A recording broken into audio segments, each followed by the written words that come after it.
இந்த அமெரிக்க, ஈரானிய மற்றும் இஸ்ரேலிய சண்டையில் யார் வெல்ல போகிறார்கள் என்றால் நிச்சயமாக அமெரிக்காவும் இஸ்ரேலும் தான் வெல்லுவார்கள். ஈரான் எவ்வளவு விரைவாக தோற்கப் போகிறதுன்றது தான் கேள்வியை தவிர இதில் வேறொன்றுமில்லை.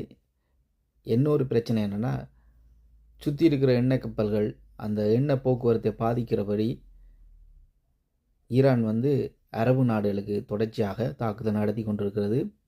மற்றும் அங்கு செல்லுகின்ற எண்ணெய் கப்பல்களையும் தாக்கி அளிக்கிறதுனால இனிமேல் இந்த நாடுகள் கூட, அரபு நாடுகளும் கூட ஈரானுக்கு எதிராக சேர்ந்து போரிட வாய்ப்பு இருக்கிறது. ஈரான் முதல்லே சரணடைவது நல்லது. ஆண்டவர் சொல்லியிருக்காரு, எதிராளியானவன் தூரத்தில் இருக்கும்போதே அவனுடைய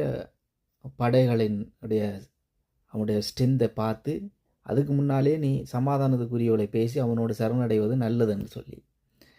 ஆனால் ஈரான் அதை செய்வதாக தெரியவில்லை. என்னை பொறுத்தவரை ஈரானுடைய இராணுவ சொத்துக்கள் அனைத்தும் கிட்டத்தட்ட தரமட்டமாகப்பட்டிருக்கிறது.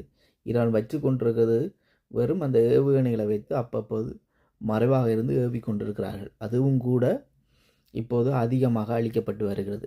ஈரானிடத்தில் எந்த ஆயுதமுமே இல்லாத அளவுக்கு இனி தொடர்ச்சியான தாக்குதல்கள் நடக்கும். இதனால் ஈரானுக்கு என்ன பாதிப்புன்னா, சமாதான பேச்சுவார்த்தைக்கு மேசைக்கு வரும்போது அவரிடத்தில் அமெரிக்காவிடமோ இல்லை இஸ்ரேலிடமோ டிமாண்ட் வைக்கிற அளவுக்கு ஒன்றுமே இருக்காது.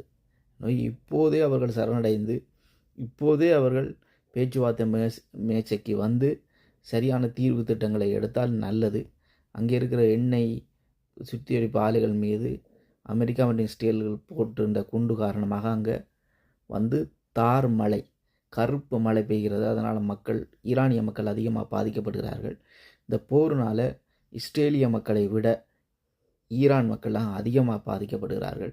ஆயிரக்கணக்கான மக்கள் செத்திருக்கிறார்கள். இஸ்ரேலில் வெறும் 12 பேர் மாத்திரம்தான் இறந்திருக்கிறார்கள். அதுவும் 9 பேர் ஏவுகணை தாக்குதல் வருகிறது என்ற அந்த அலர்ட்டுக்கு செவி கொடுக்காமல் வீட்டுக்குள்ளே இருந்து செத்து போனவர்கள் 9 பேர். மிச்சம் இருக்கிற கொஞ்சம் பேர் இந்த ஏவுகணை சிதறலினால் ஏற்பட்ட பிரச்சனைகள், இதனாலே தான் அவர்கள் காயம் கூட அடைந்திருக்கிறார்கள். எனவே இஸ்ரேலை கம்பேர் பண்ணும்போது ஈரானுக்கு மிகப்பெரிய அழிவு பொதுமக்கள் மத்தியிலும் கூட ஏற்பட்டிருக்கிறது. இது நல்லதல்ல. இதற்காக நீங்கள் ஜெபம் பண்ணி கொள்ளுங்கள்.